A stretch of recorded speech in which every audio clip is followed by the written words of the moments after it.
Assalamualaikum warahmatullahi wabarakatuh. Selamat siang pemirsa, apa kabar Anda hari ini? Senang sekali Suara Sriwijaya kembali hadir menjumpai Anda. Kali ini bersama saya Nur Harisya Pratiwi. Pemirsa, apabila kita mengingat kembali di akhir tahun 2022, pada saat itu memang terkesan kondisi ekonomi Indonesia juga terus membaik dan pada akhir tahun 2022 itu juga memang APBN tahun 2023 ini disusun secara optimis namun juga tetap waspada. Nah, seperti apa realisasinya sejauh ini APBN khususnya di wilayah Sumatera Selatan, kita akan bahas lebih lanjut dalam tema kinerja APBN solid wujudkan transformasi ekonomi. Bersama narasumber saya yang sudah hadir di studio hari ini, saya akan sapa yang pertama Kepala Perwakilan Kementerian Keuangan Sumatera Selatan sekaligus Kepala Kantor Wilayah Direktorat Jenderal Perbendaharaan Provinsi Sumatera Selatan, Ibu Lydia Kurniawati Kristiana. Selamat siang Ibu Lydia. Selamat siang Mbak Caca, selamat siang seluruh pemirsa TVRI. Apa kabar Bu? Alhamdulillah. Alhamdulillah, luar biasa. Baik, selain Ibu Lydia, saya juga akan sapa narasumber saya yang kedua. Beliau adalah Kepala Kantor Wilayah Direktorat Jenderal Pajak Sumatera Selatan dan Kepulauan Bangka Belitung, Ibu Romadaniah. Assalamualaikum, selamat siang Ibu Nia. Waalaikumsalam. Apa kabar siang. Ibu? Alhamdulillah. Wah, luar biasa. Ini narasumber saya udah dua orang yang cantik-cantik. Nah, kali ini saya akan sapa yang ganteng-ganteng nih pemirsa. Narasumber saya berikutnya itu Kepala Kantor Wilayah Direktorat Jenderal Bea dan Cukai Sumatera Bagian Timur, Bapak Sugeng Aprianto. Assalamualaikum, selamat siang Pak Sugeng. Waalaikumsalam, selamat siang Mbak Caca. Sehat juga ya Pak? Alhamdulillah. Selamat siang pemirsa semuanya. Nah, selain Pak Sugeng, saya juga sudah kehadiran ini Kepala Kantor Wilayah Direktorat Jenderal Kekayaan Negara Sumatera Selatan, Jambi dan Bangka Belitung, Bapak Ferdinand Lengkong. Selamat siang Pak Ferdinand. Selamat siang Mbak Caca. Apa kabar pemirsa, Pak?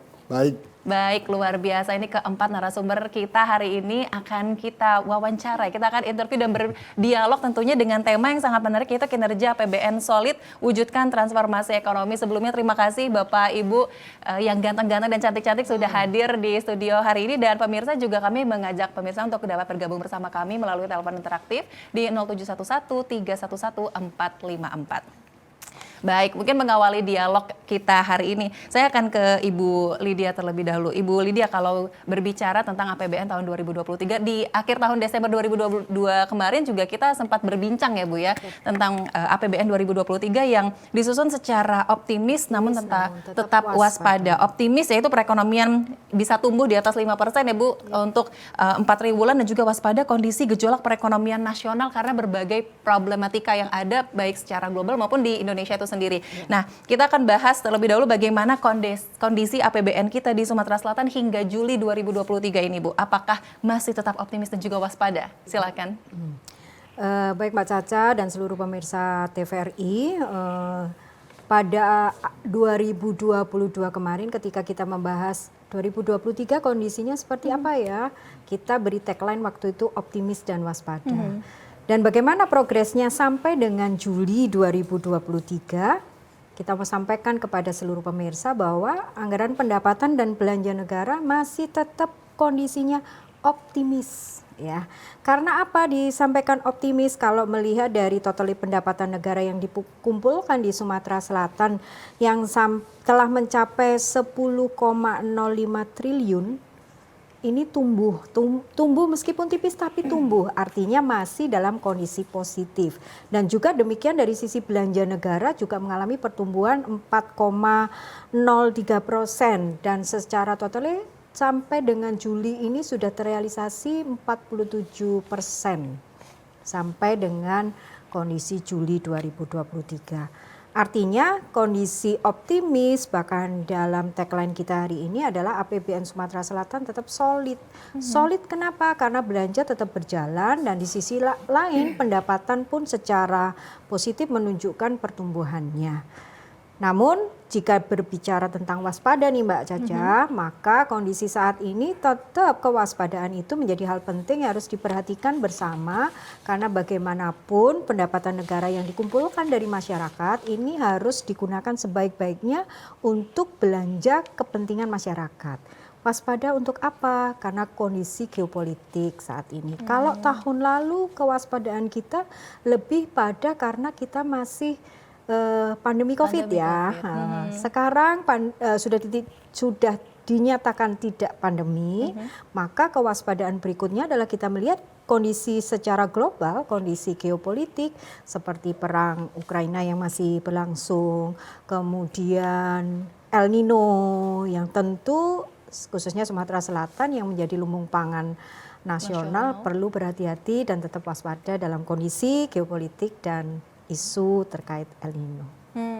Jadi memang isu dari cuaca ini juga masih ini Tetap ya Bu, ya, harus masih tetap jadi harus diwaspada. kewaspadaan.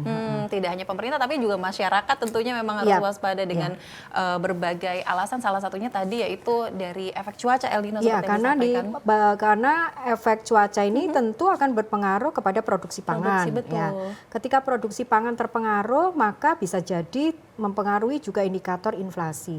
Maka belanja pemerintah jika kondisi harga-harga meningkat dan sebagainya yang berdampak pada inflasi, maka belanja pemerintah akan kerjanya lebih keras, gitu ya. Betul. Dan inilah yang disebut kita harus mewaspadai dengan keterbatasan pendapatan yang dikumpulkan, bagaimana belanja itu bisa memiliki nilai tambah bagi masyarakat.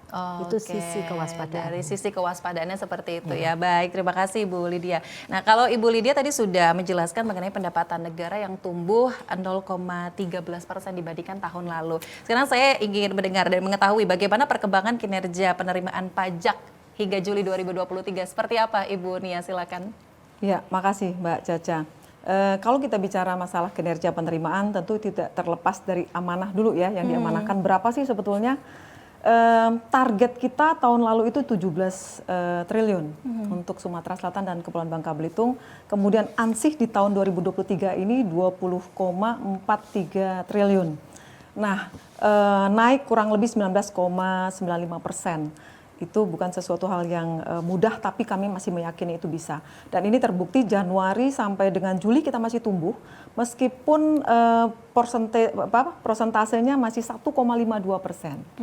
Nah, tapi ini masih on the track. Kami masih meyakini ini bisa naik lagi. Target yang sebesar untuk khusus di Sumatera Selatan ini yang targetnya 17,13 triliun ya, 17,13 triliun, dan saat ini sudah mencapai sampai dengan Juli ini 8,5 triliun.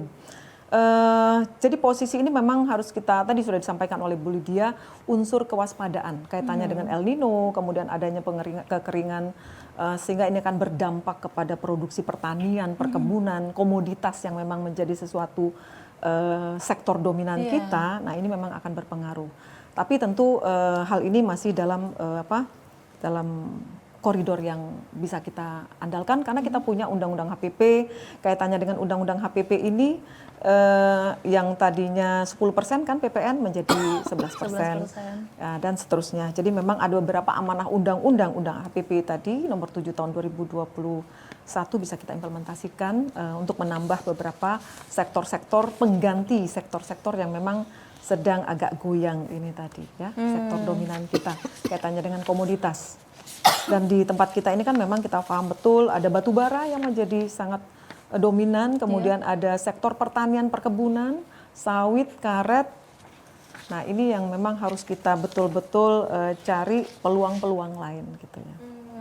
Jadi memang itu masih jadi fokusnya sampai saat ini ya Bu ya, dan masih tetap optimis tentunya untuk tahun 2023 ini bisa sesuai dengan target. Nah, kalau tadi kita membahas seputar penerimaan pajak. Nah, tadi kalau kita mengetahui juga lebih rinci nih Bu, seperti apa kinerja penerimaan pajak per sektornya hingga Juli 2023 ini, silakan Ibu Nia. Kalau sampai dengan Juli ini sektor unggulan kami itu ada di perdagangan. Nah, ini masih meningkat 25%, tumbuh. Ya. Kemudian sektor yang kedua itu industri pengolahan. Industri pengolahan itu 69% sampai dengan di posisi Juli. Iya. Nah, kemudian yang sektor selanjutnya administrasi pemerintahan. Ini 15% meningkat. Jadi dalam konteks ini, meskipun ada sektor-sektor lain memang cenderung menurun, kami yang masih fokus ke sektor-sektor unggulan ini dulu. Namun kalau kita melihat ansih di bulan Juli, nah ini mulai terjadi penurunan. Jadi kewaspadaan kita karena memang hanya di bulan Juli ini terjadi penurunan yang cukup signifikan. Beberapa sektor yang saya sampaikan tadi yang dominan memang cenderung mengalami penurunan signifikan. Tadi karena pengaruh komoditas yang cenderung harga-harganya menurun. Kemudian ada satu hal yang penting, kalau tahun lalu persis di posisi bulan Juni, kita punya program yang diamanahkan dalam Undang-Undang HPP, Harmonisasi Peraturan Perpajakan itu tentang PPS, Program Pengungkapan Sukarela. Nah, program ini memang di tahun lalu luar biasa sumbangsihnya. Iya. Nah, itu tidak terjadi lagi di tahun ini, yang sehingga di bulan Juli mulai terjadi terlihat penurunan signifikan di mana pajak penghasilan final sifatnya 4 ayat 2 final ini turun sebesar minus 62%. Minus 62%. Iya, jadi itu yang beberapa hal yang menyumbang ke kontraksinya pertumbuhan di penerimaan pajak. Tapi saya dan teman-teman tidak khawatir di sini. Kita optimis terus, sebagaimana tadi tagline di 2022, Bu Lydia sudah sampaikan, kita tetap optimis walaupun waspada.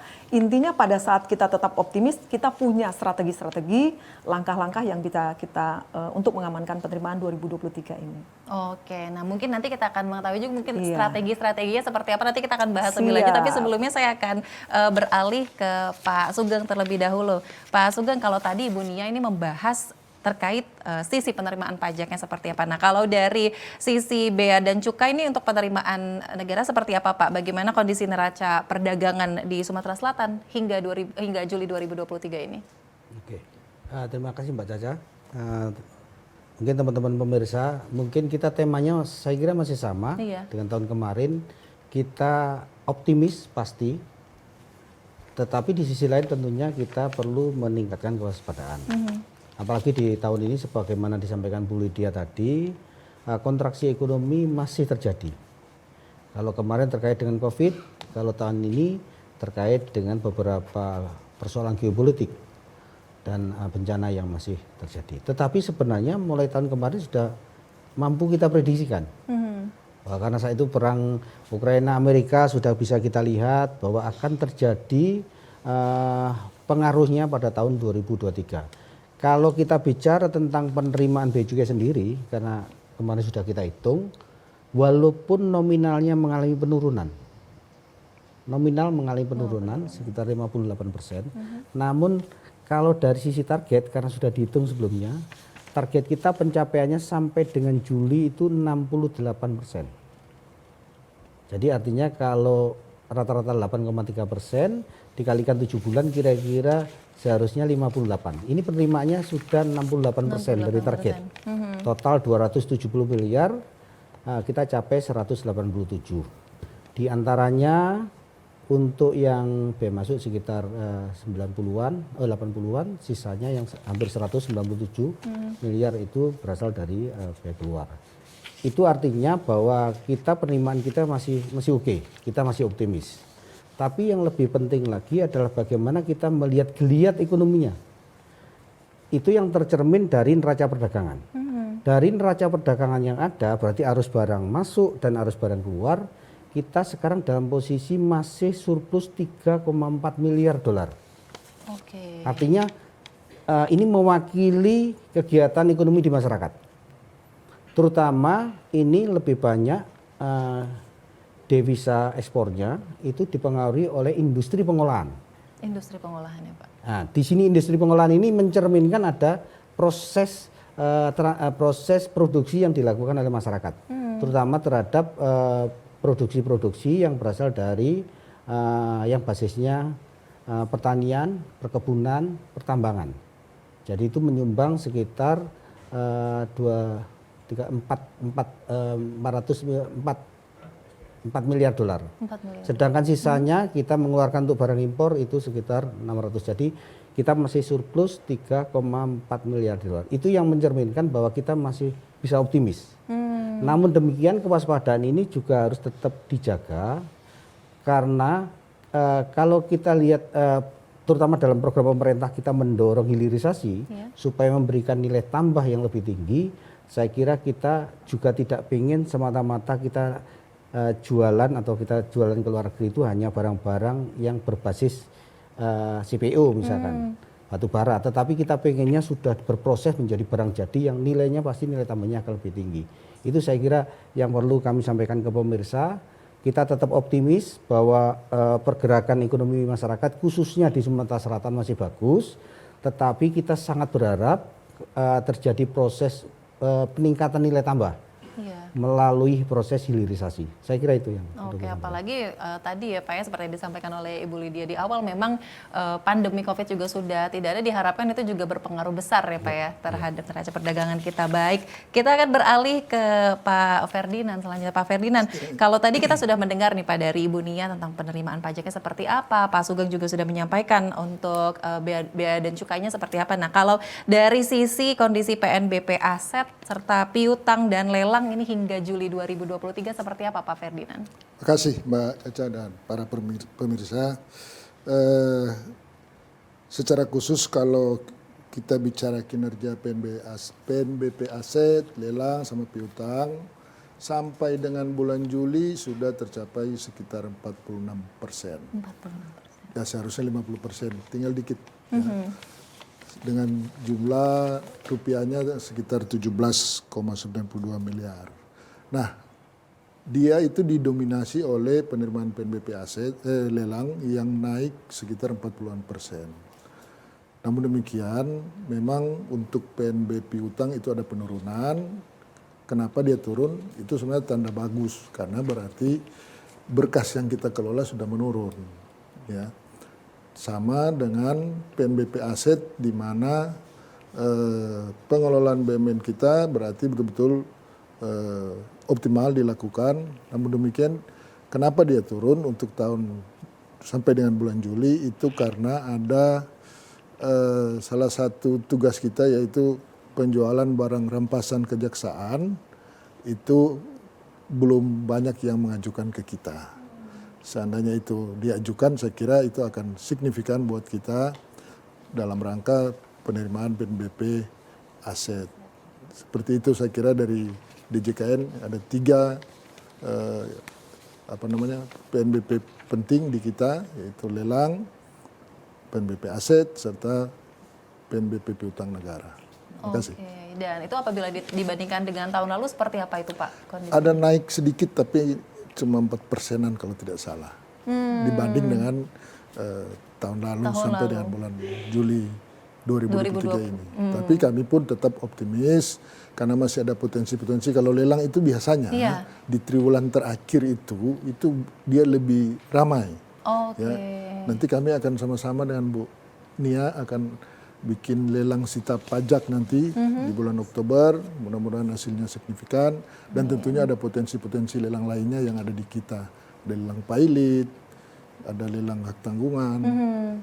Ya, jadi saya kira itu yang akan mendongkrak atau bisa memenuhi target yang dibebankan kepada DJKN. Oke, itu di triwulan keempat nanti ya Pak ya? Biasanya ramainya di triwulan keempat. Ya. Baik, nanti kita akan bahas lebih lanjut terkait dengan tema kita hari ini, kinerja PBN solid, wujudkan transformasi ekonomi, masih bersama Ibu Lydia, Ibu Dia, Pak Sugeng dan juga Pak Ferdinand. Pemirsa tetaplah bersama kami, Suara Sriwijaya akan kembali.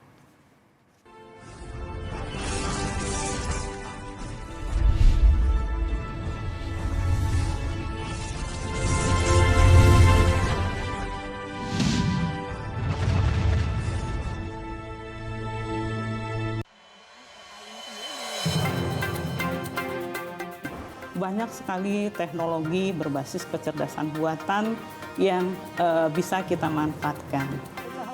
Menyajikan isu-isu aktual, sosialisasi kebijakan yang menyangkut kepentingan publik.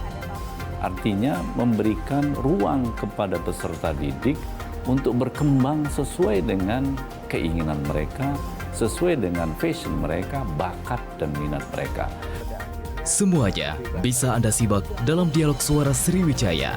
Setiap orang mempunyai kesempatan ya untuk berpartisipasi dalam politik atau menjadi pengurus politik. Dengan menghadirkan narasumber yang berkompeten dari kalangan akademisi, tokoh masyarakat, maupun birokrasi. Pencegahan dilakukan dengan cara mendeteksi potensi-potensi korupsi dan kemudian dari deteksi itu maka akan terlihat hal-hal apa yang perlu dilakukan perbaikan. Suara Sriwijaya setiap hari Selasa, Rabu pukul 14 waktu Indonesia Barat. Hanya di TVRI Sumatera Selatan. Halo semuanya, aku Modi, maskot TV Digital Indonesia. Aku akan membantu semua orang menuju migrasi TV digital. Di mana? Di siarandigital.id dan call center 159. Ayo semuanya, dukung migrasi TV digital. Bersih gambarnya, jernih suaranya, dan canggih teknologinya.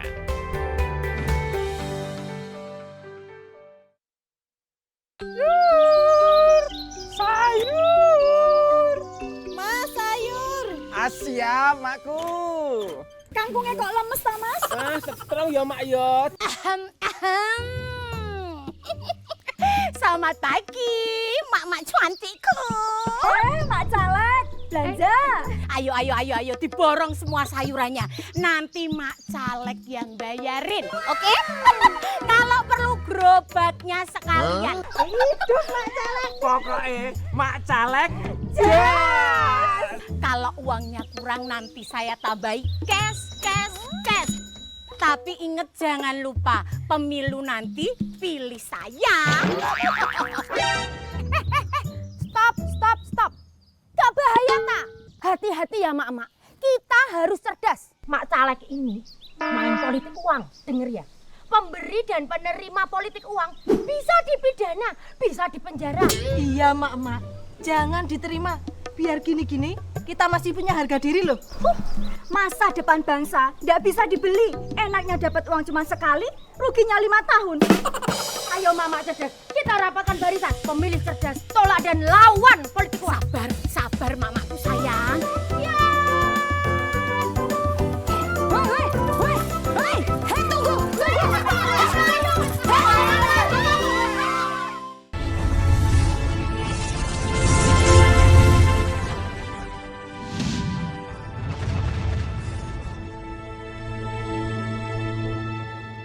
Pemirsa, terima kasih Anda masih menyaksikan Suara Sriwijaya dengan tema kita hari ini kinerja APBN Sumsel solid wujudkan transformasi ekonomi. Dan kami juga masih mengajak pemirsa di rumah untuk dapat bergabung bersama kami melalui telepon interaktif di 0711 311 454. Baik, saya akan ke Ibu Lydia lagi nih. Ibu, kalau tadi sudah dijelaskan Ibu oleh Pak Ferdinand terkait PNBP aset, piutang dan lelang. Bagaimana dengan kondisi PNBP secara keseluruhan di Sumatera Selatan hingga Juli 2023 ini Bu Lydia?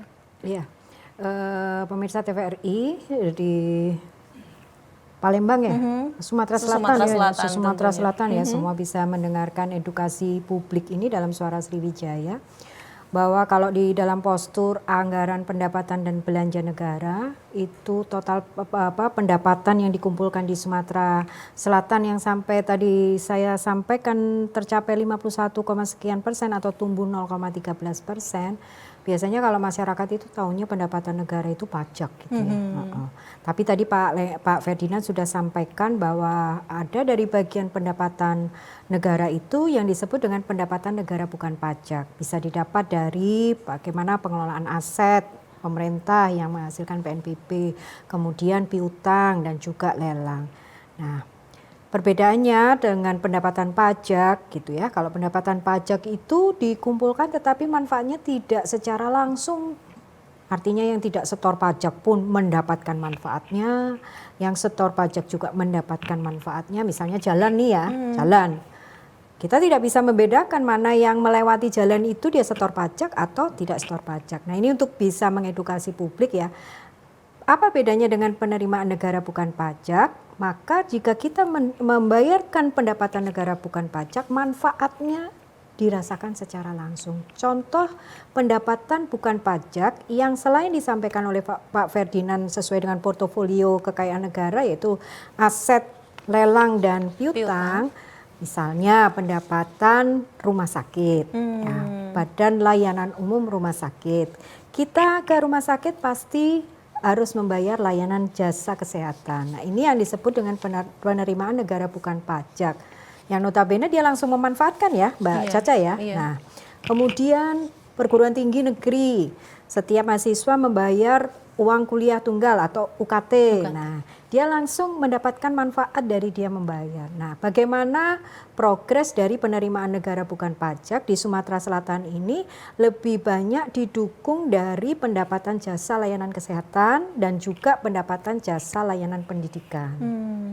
Sedangkan yang lainnya itu yang sampai dengan Juli 2023 ini menguat itu jasa kepelabuhanan.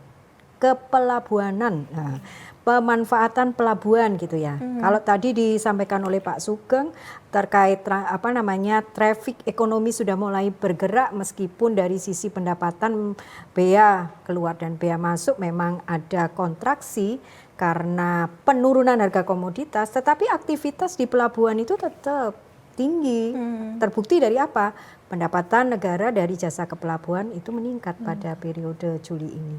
Maka dari sisi ini tentu bagaimana satuan kerja pemerintah pusat yang mengelola penerimaan negara bukan pajak itu memastikan wajib bayar PNBP itu taat, dan ini akan meningkatkan penerimaan negara bukan pajak di Sumatera Selatan sebagai support dari belanja pemerintah. Kenapa support kepada belanja pemerintah? Ya karena setelah pendapatan itu dikumpulkan, maka kembalinya lagi kepada masyarakat. Contohnya, mahasiswa bisa belajar di gedung sekolah yang bagus, itu adalah belanja modal gedung dan bangunan untuk perguruan tinggi. Nah, seperti itu potret daripada PNBP di Sumatera Selatan 69% sampai dengan bulan Juli.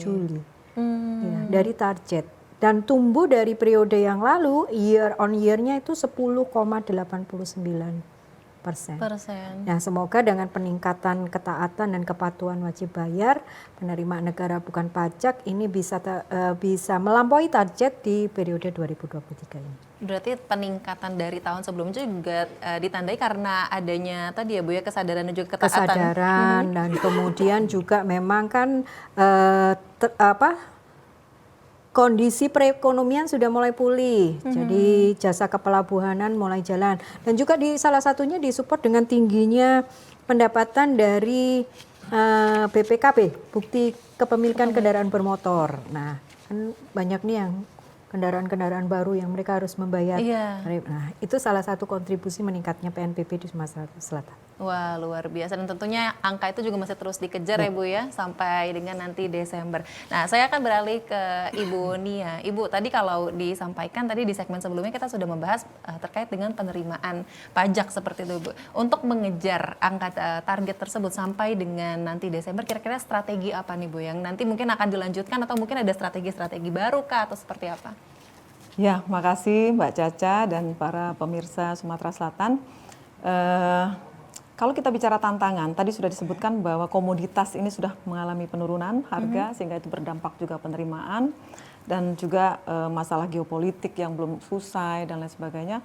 Kami tetap punya strategi. Intinya begini, bahwa yang kalau saya sampaikan tadi belum tercapai atau pertumbuhan kami belum menyamai pertumbuhan ekonomi regional Sumatera Selatan yang sebesar 5,17, kami masih 1,52%. Ini mayoritas untuk pembayar PBBP 5 yang perkebunan, kehutanan, pertambangan, kemudian migas ini belum dibayarkan. Nah, jadi memang biasanya di akhir tahun tuh cenderung dibayar di triwulan keempat.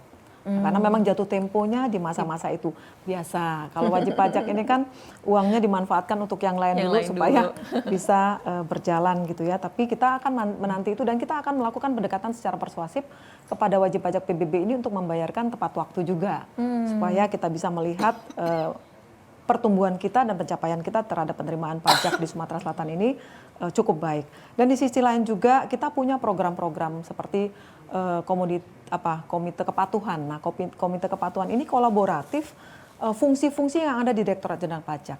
Jadi dari fungsi pelayanan, kemudian fungsi pengawasan sampai dengan penegakan hukum ini kita akan kolaborasikan.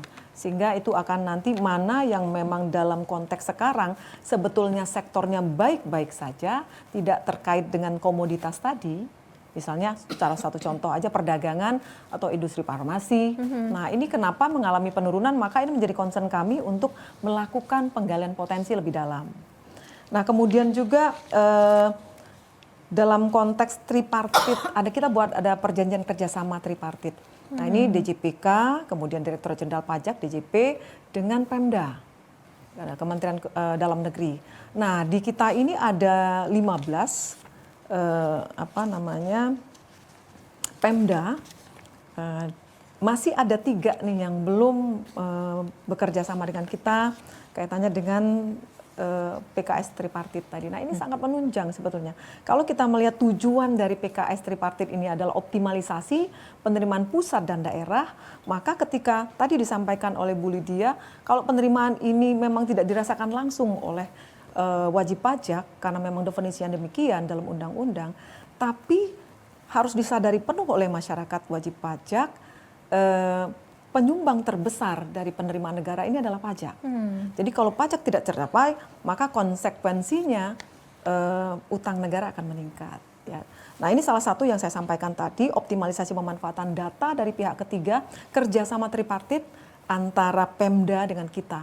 Masih ada 3 yang saya sampaikan tadi. Kalau boleh saya sebutkan di sini ada 3, termasuk Kota Palembang, kemudian Lubuk Linggau dan Musirawas. Nah ini kalau salah satu contoh yang dapat saya sampaikan di sini, ketika kita tripartit kita sudah kerjasama dengan Provinsi Sumatera Selatan, ini terlihat di tahun lalu penerimaan kita endap 119% dan Provinsi Sumatera Selatan 118%. Salah satunya yang menunjang adalah adanya program ini, pertukaran data. Dan tidak hanya ansih pertukaran data, tapi bagaimana kita mendorong mereka juga untuk sama-sama memahami data ini dan melakukan pengawasan bersama. Juga transfer knowledge tentang bagaimana proses bisnis sehingga itu sampai dengan penggalian potensinya menjadi realisasi. Nah itu kurang lebih ada beberapa strategi kita untuk sampai dengan akhir tahun. Yang jelas kita masih optimis karena saya lihat juga contoh misalnya ketika kita lihat pertumbuhan PDRB ya, Sumatera Selatan. Untuk perdagangan, kemudian transportasi dan lain sebagainya, ini mayoritas pertumbuhan pajaknya masih di atas pertumbuhan ekonomi PDRB kita. Untuk sektor itu tadi, atau clue itu tadi. Ya, itu salah satu contoh saja kenapa saya sampaikan kami masih optimis on the track untuk mencapai 100% di akhir tahun. Oke, jadi kalau masyarakat suka teriak-teriak atau mungkin di sosmed nggak mau utang meningkat, salah satunya harus itu ya Bu ya, harus bayar pajak tepat waktu gitu. Jangan ditunda-tunda lagi kalau bisa. Jangan hanya ribut kalau misalnya jalannya bolong, tapi Pak tanya dengan diri sendiri sudah bayar pajak atau belum. Iya, nanti kadang-kadang kalau soal pembayaran pajak suka pura-pura lupa ingatan gitu Bu. Nanti pas lewat adanya ngeluh aja, padahal nggak diingat lagi kesalahan diri sendiri juga. Baik, nanti kita akan lanjutkan perbincangan juga Mas. Nanti saya juga ingin ke Pak Sugeng dan juga Pak Ferry terkait juga mungkin dalam pengejaran angka target sampai nanti akhir Desember juga seperti apa strategi-strateginya. Pemirsa tetaplah bersama kami, Suara Sriwijaya akan kembali usai jeda berikut.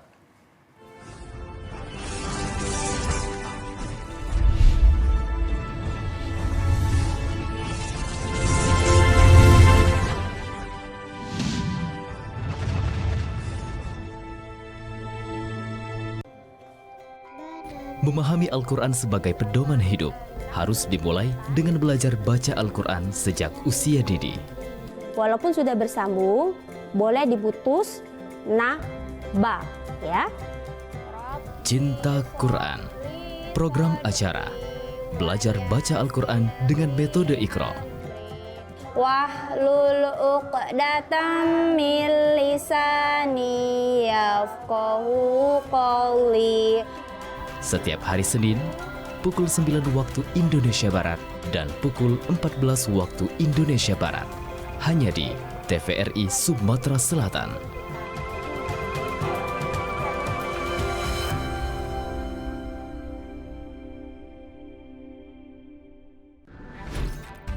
Halo semuanya, aku Modi, maskot TV Digital Indonesia. Aku akan membantu semua orang menuju migrasi TV digital. Di mana? Di siarandigital.id dan call center 159. Ayo semuanya, dukung migrasi TV digital. Bersih gambarnya, jernih suaranya, dan canggih teknologinya.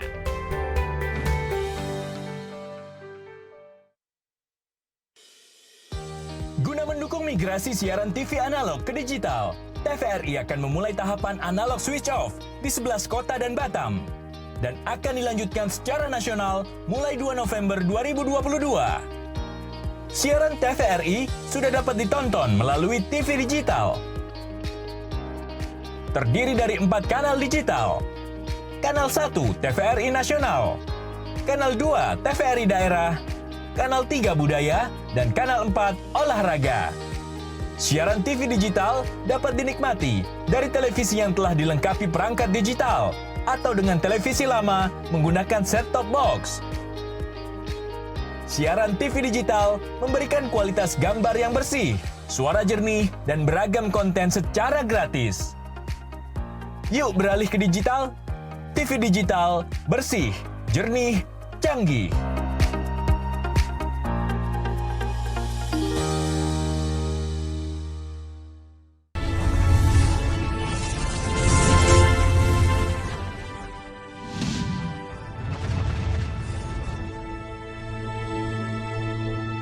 Terima kasih Anda masih menyaksikan Suara Sriwijaya. Kita lanjutkan dialog kita hari ini dengan tema kinerja APBN Sumsel Solid wujudkan transformasi ekonomi. Saya akan beralih ke Pak Sugeng.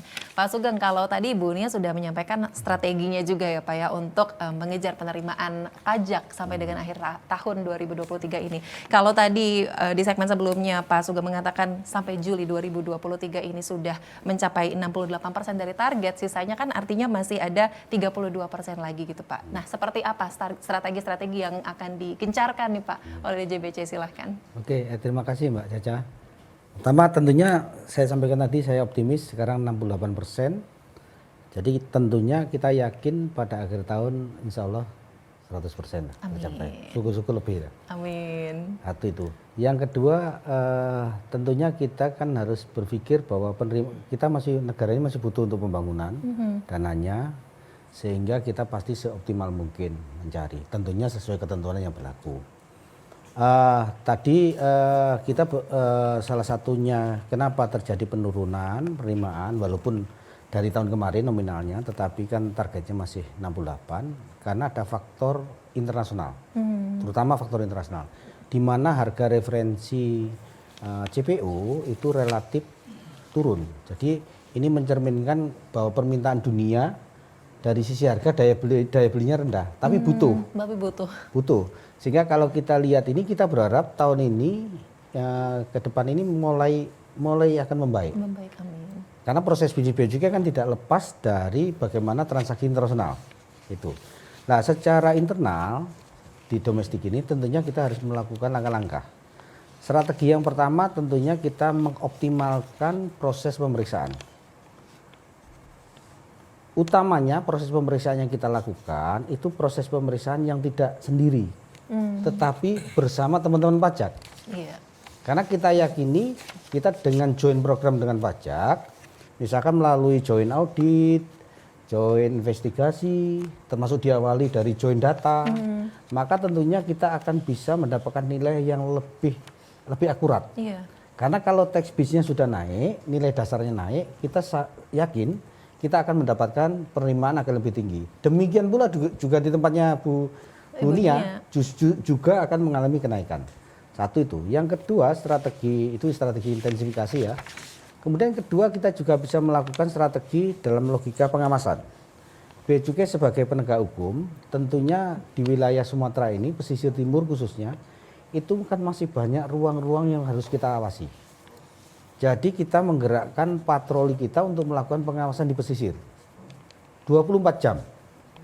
Tujuannya sebenarnya bukan untuk ditangkap, lebih banyak untuk memastikan mereka itu bisa kemudian tidak nyelundup. Karena dengan tidak menyelundup mereka masuk ke pelabuhan, implikasinya pembayaran bea masuk naik, pembayaran perpajakannya PPh, PPN naik. Pembayaran PNBP ke pelabuhannya tadi naik. Jadi akan terjadi banyak efek, multi efek yang bisa terjadi dari peristiwa itu. Termasuk salah satunya yang di daratan kita juga patroli yang ada terkait dengan cukai rokok. Sehingga makin kita patroli pengawasan ini akan meningkatkan penerimaannya. Sama juga PPN-nya ikut naik, yang lain juga ikut naik. Jadi metode intensifikasi seperti ini kita harapkan ini akan kita jalankan di sisa bulan sampai akhir tahun. Mudah-mudahan ini akan bisa menambah penerimaan dan mudah-mudahan bisa di atas targetnya. Kira-kira strategi kami seperti itu. Oke, jadi memang sampai nanti akhir tahun 2023 ini masih terus digencarkan tadi salah satunya juga dengan joint program dengan pajak ya Pak ya tadi ya, luar biasa. Nah kalau tadi Pak Sugeng menyampaikan juga akan ada joint program. Nah tadi di segmen sebelumnya ini Pak Ferdinand juga sempat menyampaikan juga akan ada joint program dengan DJP ya Pak ya, khususnya tadi untuk lelang seperti itu. Mungkin di triwulan keempat, apakah ada strategi lain juga Pak untuk mengejar target yang sampai bulan Juli 2023 ini sudah mencapai 43,62%? Silakan. Terima kasih Mbak Caca.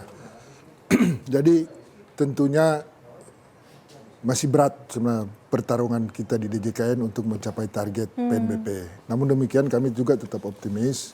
Bagaimana caranya? Tentunya kita selalu bersinergi dengan para pengguna jasa kita, terutama para pemohon lelang. Ya. Terkait pengurusan piutang, kita ada ketentuan baru mengenai pengurusan piutang Pemda. Kita mendorong Pemda untuk menuntaskan piutangnya, tapi di satu sisi piutang di atas 8 juta itu bisa diserahkan ke kami untuk kami tagih. Nah itu berarti bisa menghasilkan namanya PNBP, biaya administrasi pengurusan piutang. Selain itu terkait pemanfaatan aset, optimalisasi aset, contoh nih TVRI, ada enggak yang bisa dioptimalkan untuk sewa? Atau nggak usah jauh-jauh deh, jangan-jangan di kementerian lembaga Satker masih banyak barang BUMN yang sudah rusak tapi dipelihara terus di gudang. Itu bisa dijual kan sebenarnya. Kalau dia masih mempunyai nilai ekonomis, itu bisa dijual lelang. Itu mendapatkan 2 PNBP aset maupun PNBP lelang. Itu yang coba kita lakukan di sisa 4 bulan ini.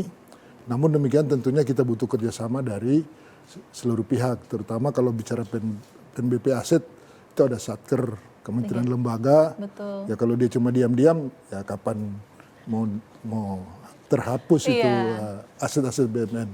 Kan sayang biaya pemeliharaan tinggi atau gudang penuh dengan barang rongsokan dijual lelang. Ya. Nah kalau lelang kita masih berharap banyak di triwulan terakhir biasanya akan banyak lelang hak tanggungan.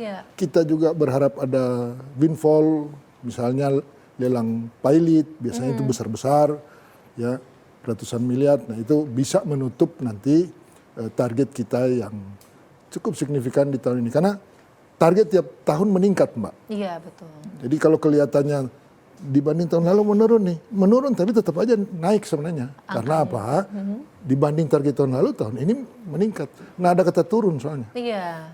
Kira-kira seperti itu. Iya, baik. Jadi diharapkan ini untuk lembaga-lembaga juga punya inisiatif tersendiri ya Pak ya. Iya. Masih mungkin kalau dari DJP tadi mengharapkan inisiatif dari masyarakat seperti itu kalau termasuk Pemda. Kita mendorong Pemda untuk melakukan lelang barang milik daerah. Dia.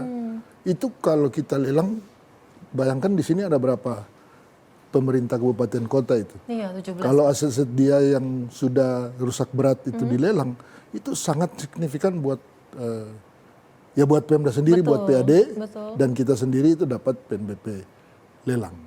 Ada 17 kabupaten kota nih Pak ya di Sumatera Selatan, luar jadi biasa sekali. Seharusnya signifikan kalau teman-teman dari Pemda itu giat melakukan penataan BUMN-nya dengan baik.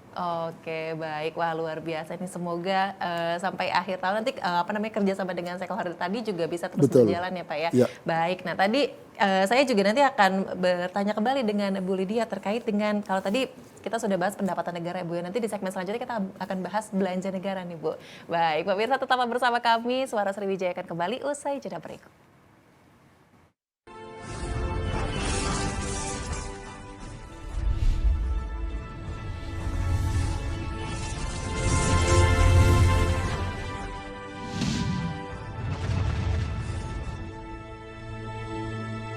Mengartikulasikan segala kepentingan kita, tapi dengan adanya media sosial kita dapat secara lebih elegan dalam menyampaikan bagaimana aspirasi dari masyarakat itu sendiri. Ketika kaum milenial berbicara, lugas, tegas dan tuntas. Oke, saya ke audiens terlebih dahulu nih. Kita Ada banyak ide kreatif yang lahir dari pikiran mereka. Karena bisnis itu bukan textbook begitu, nggak selalu textbook. Pebisnis yang handal itu saya kira adalah orang yang selalu berinovasi. 10 tahun menjadi salah satu pedangdut Menginspirasi generasi muda untuk terus berkarya demi masa depan bangsa yang lebih baik. Tetap optimis terus kan? Dengan pembuktian loh Bang kita.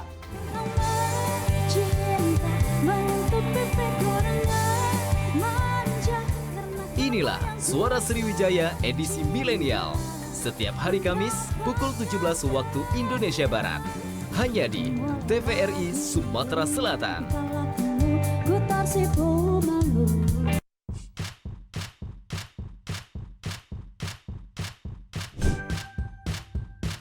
Keluarga Indonesia, sudah saatnya kita cerdas memilih tontonan yang tepat untuk anak.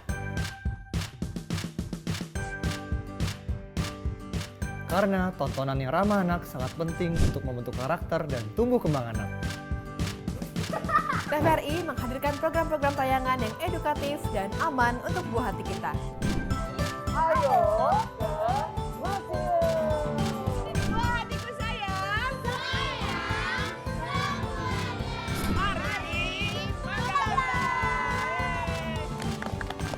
Kami, anak-anak Keva, hidup dari loncat. Seru-seru kan acaranya? Seru banget. Teman-teman jangan lupa nonton TVRI ya. Dan pastinya ramah untuk anak.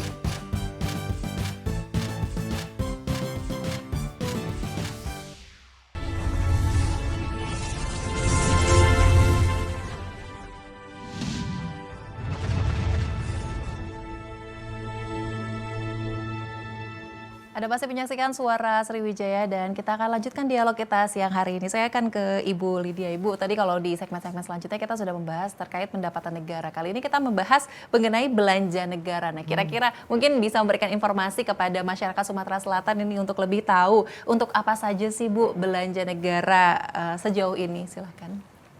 Ya, tadi udah dikumpulin nih dia teman-teman di sebelah kiri ini, Pak. Tugasnya mengumpulkan pendapatan.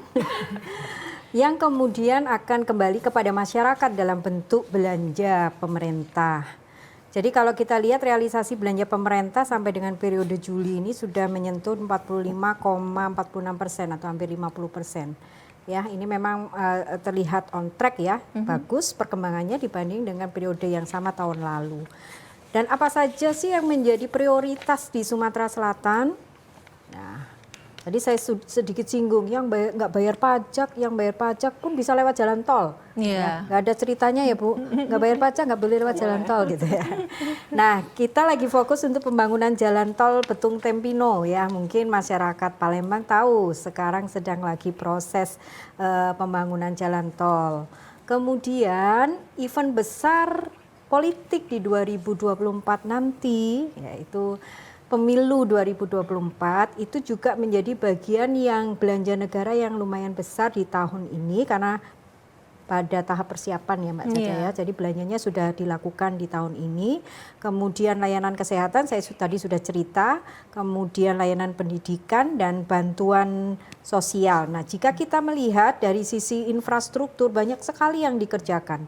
Jadi masyarakat perlu tahu itulah hasil dari pendapatan pajak yang dikumpulkan dari masyarakat.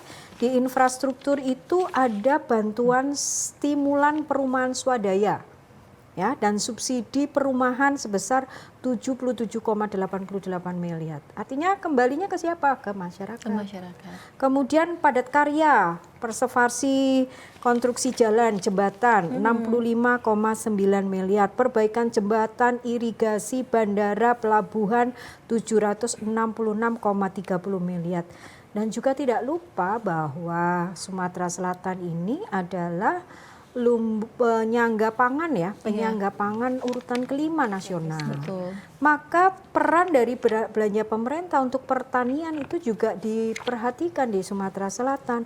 Ada bagaimana bantuan bibit, bantuan alat-alat pertanian, dan ini dilakukan di Sumatera Selatan lumayan besar juga alokasinya.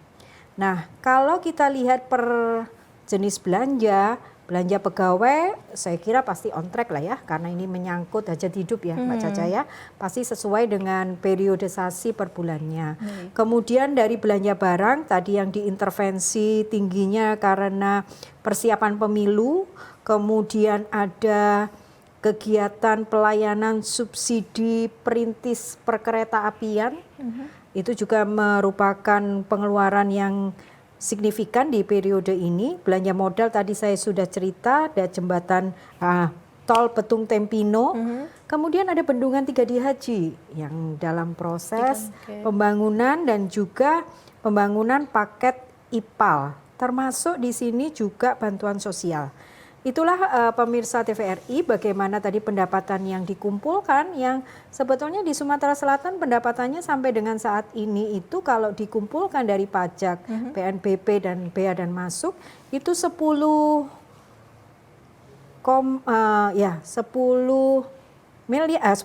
triliun ya. Kemudian belanjanya sendiri sudah 21,5, Mbak. Artinya bahwa seberapapun pendapatan yang bisa dikumpulkan dari Sumatera Selatan, pemerintah tetap komitmen untuk bagaimana belanja pemerintah itu bisa sampai ke masyarakat. Jadi kalau dilihat postur APBN-nya di Sumatera Selatan ini memang defisit karena belanja lebih tinggi daripada pendapatan yang bisa dikumpulkan. Oke, jadi defisit ya Bu ya untuk ini. Ya tapi defisit bukan berarti Sumatera Selatan nggak bisa bangun jalan, Sumatera Selatan nggak bisa bangun jalan tol karena negara kesatuan Republik Indonesia tetap bisa mendapatkan fasilitas-fasilitas itu ya Bu ya, luar biasa. Nah kalau tadi Ibu sempat mention juga nih terkait dengan postur APBN tahun 2023. Saya dari Bu Lydia mau beralih ke Pak Sugeng nih kalau ngomongin postur. Kalau di tahun 2023 ini postur APBN kita kan optimis dan juga waspada. Nah, seperti apa Pak kalau di tahun 2024 untuk RAPBN dan juga nota keuangannya 2024 itu kan Pak Jokowi juga sudah menyampaikan ya Pak ya tanggal 16 Agustus lalu gitu. Seperti apa Pak? Silahkan. Oke, terima kasih Mbak Caca. Mungkin sebelum menjelaskan mengenai posturnya, perencanaan nilai-nilai nominalnya, saya kira mungkin saya perlu menyampaikan ke pemirsa sekalian semuanya bahwa pada dasarnya proses bisnis perpajakan termasuk pajak dan bea cukai sama itu sebenarnya itu hasil akhir. Sehingga yang lebih penting itu justru awalnya. Di awal ini ya Pak. Ini mungkin bisa saya ilustrasikan antara memetik buah dengan menanam pohon. Jadi memetik buah itu proses akhir. Tapi yang lebih penting adalah menanam pohon. Sehingga policy ke depan yang kita dorong bersama-sama Kementerian Keuangan 1 Sumatera Selatan itu bagaimana kita menumbuh kembangkan pohon. Jadi mulai memilih bibit, menyirami, sampai kemudian menyemprot hama dan sebagainya, itu yang harus kita lakukan. Itulah yang disebut logikanya basis ekonomi. Itulah tax base. Lah kalau pohonnya itu bagus tumbuhnya, insya Allah pasti kan buahnya bagus. Iya. Oleh karena itu kebijakan ke depan kita pengen mendorong insentif. Oke, baik. Baik yang bersifat fiskal maupun yang bersifat non fiskal. Ya, contohnya kayak gini.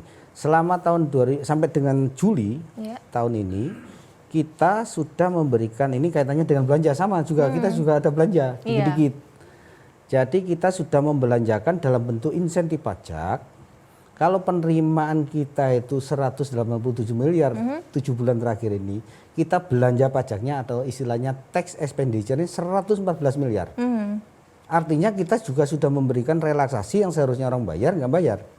Itu tujuannya semata-mata supaya tumbuhan itu bisa subur. Jangan kemudian masih pentil-pentil dipetik. Kira-kira gitu lah. Sehingga ini ditumbuh kembangkan, pada akhirnya nanti memang pasti akan di-generate menjadi penerimaan itu sendiri. Baik bea masuk, bea keluar, PPNBP dan sebagainya itu pasti akan kita petik belakangan. Oleh karena itu yang kita dorong adalah strategi bagaimana kita memberikan insentif. Nah, kebetulan di teman-teman Kementerian Keuangan ini kita sudah membuat suatu sekretariat bersama yang tujuannya semata-mata untuk mendukung ekonomi masyarakat sebagai tax base, sebagai basis ekonomi. Dengan insentif baik fiskal tadi termasuk prosedural. Termasuk di dalamnya adalah UMKM. Itulah kemudian diharapkan akan menjadi tax base yang lumayan bagus untuk tahun 2024. Demikian Mbak. Kira-kira. Oke, baik. Nah, itu kalau tadi sudah dijabarkan sedikit oleh Pak Sugeng, mungkin saya akan ke Ibu Nia nih, singkat saja Ibu, untuk terkait dengan kebijakan Direktorat Jenderal Pajak di tahun 2024 nanti seperti apa? Ya, terima kasih Mbak Caca. Tadi inline dengan yang disampaikan oleh Pak Sugeng ya, bahwa sebetulnya tugas kami Direktorat Jenderal Pajak atau Bea Cukai maupun dari DJKN itu tidak ansih semata-mata mengumpulkan penerimaan. Tapi kami juga diminta untuk mendorong perekonomian, pemulihan perekonomian. Nah dalam konteks ini kaitannya dengan tadi sudah dijelaskan tax expenditure, tapi saya akan sedikit menyampaikan tentang bagaimana insentif pemerintah pro rakyat yang diberikan dalam bentuk perpajakan. Contoh yang diamanahkan dalam Undang-Undang HPP itu UMKM. Kalau sebelumnya tidak melihat berapapun dikenakan 0,5%, nah tapi sekarang ini batas sampai dengan atau di atas 500 juta baru dikenakan 0,5%. Nah ini insentif dalam konteks tadi mendorong UMKM supaya dia ikut masuk ke dalam formal ekonomi, jangan selalu di pseudo ekonomi. Gitu ya. Nah kemudian yang tidak kalah pentingnya, Direktorat Jenderal Pajak saat ini sedang melakukan tax reform. Nah, di tahun depan ini akan dilakukan implementasi Cortex atau PSIAP. Ya, PSIAP ini pembaruan sistem administrasi perpajakan, inti administrasi perpajakan. Nah, ini akan diimplementasikan. Nah, kemudian juga kita sejalan dengan itu tentu harus ada regulasi-regulasi yang syarat dengan apa ya, betul-betul kita mampu mengikuti perkembangan zaman. Ya, jadi regulasi ini pun harus sejalan dengan perkembangan zaman yang tentu saja memberikan kepastian hukum yang update. Nah itu yang kebijakan yang kami harus laksanakan sesuai dengan instruksi dari Direktorat Jenderal Pajak. Dan yang tidak kalah pentingnya di tahun depan ini NIK menjadi NPWP sudah harus diimplementasikan. Nah jadi kepada masyarakat kami juga sangat menghimbau jangan sampai nanti ketika ada pelayanan-layanan publik yang tidak diperoleh karena belum ber-NIK divalidasi dengan NPWP, maka ini akan jadi persoalan baru sehingga kami juga menghimbau agar masyarakat wajib pajak segera saja memvalidasi NIK menjadi NPWP-nya. Nah kaitannya dengan strategi pengamanan penerimaan, kami tentu saja ada program yang saya sampaikan di awal ya, komite kepatuhan yang kaitannya dengan bagaimana kita mengkolaborasikan dari fungsi pelayanan kemudian pengawasan sampai dengan penegakan hukum. Nah, dalam penggalian potensinya ini kami akan lebih berfokus nanti kepada high wealth individual. Ya, ini WPWP yang kalau di luar negeri itu lebih besar itu orang pribadi sebetulnya yang bayar pajak. Nah, ini kita mulai akan lakukan secara komprehensif dan juga WPWP Group. Nah, ini WP Group transaksi afiliasi. Dan yang tidak kalah pentingnya ekonomi digital yang belum mampu kita serap sekarang ini kita akan lakukan yang masuk ke dalam basket pajak untuk memperluas basis pajak tadi. Wah luar biasa, itu berbagai kebijakan banyak sekali ya Bu. Itu kalau dari Direktorat Jenderal Pajak seperti itu. Nah kalau dari sisi PNBP seperti apa nih Pak Ferdinand, silakan. Kalau dari sisi PNBP saya mengutip kebijakan umum tahun 2024 aja ya Mbak ya. Silakan. Jadi ada penyempurnaan kebijakan dan tata kelola SDA, ada optimalisasi dividen BUMN, ada peningkatan inovasi dan kualitas layanan kementerian lembaga. Di situ itu optimalisasi aset masuk, ya, BLU, pendapatan BLU. Kalau Satker kayak urus tadi Bu Lydia sampaikan soal pengurusan SIM, STNK. Peningkatan sinergi dan perluasan teknologi informasi, digitalisasi pelayanan itu penting ya, serta tentunya ada penguatan pengawasan dan kepatuhan terhadap wajib bayar. Saya kira itu strategi besar di tahun 2024 terkait dengan bagaimana supaya penerimaan negara bukan pajak bisa dicapai. Oke, dan semoga itu semua bisa berjalan dengan lancar ya Pak ya, dan juga mungkin tentunya untuk masyarakat semua itu juga menjadi informasi dan supaya kesadarannya juga bisa lebih meningkat kembali dan juga untuk lembaga-lembaga negara tentunya.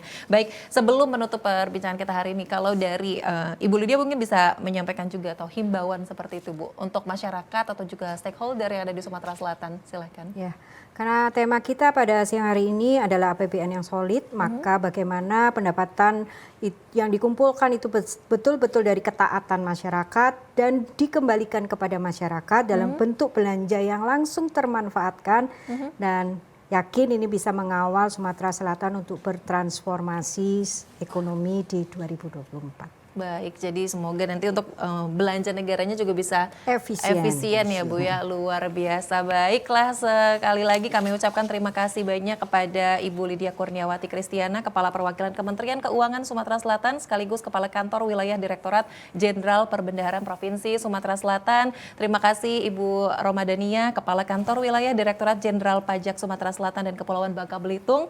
Terima kasih Pak Sugeng Aprianto, Kepala Kantor Wilayah Direktorat Jenderal Bea dan Cukai Sumatera Bagian Timur, dan juga Bapak Ferdinand Lengkong, terima kasih, Kepala Kantor Wilayah Direktorat Jenderal Kekayaan Negara Sumatera Selatan, Jambi dan Bangka Belitung telah bergabung bersama kami di Suara Sriwijaya hari ini.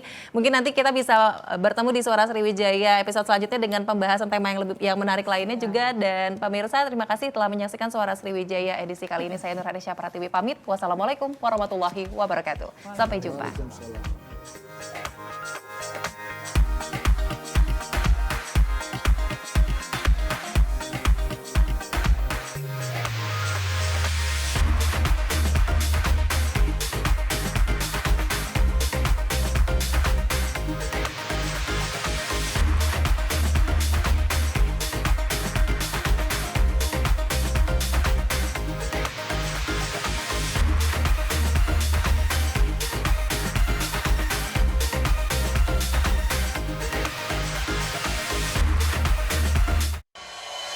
Thank you.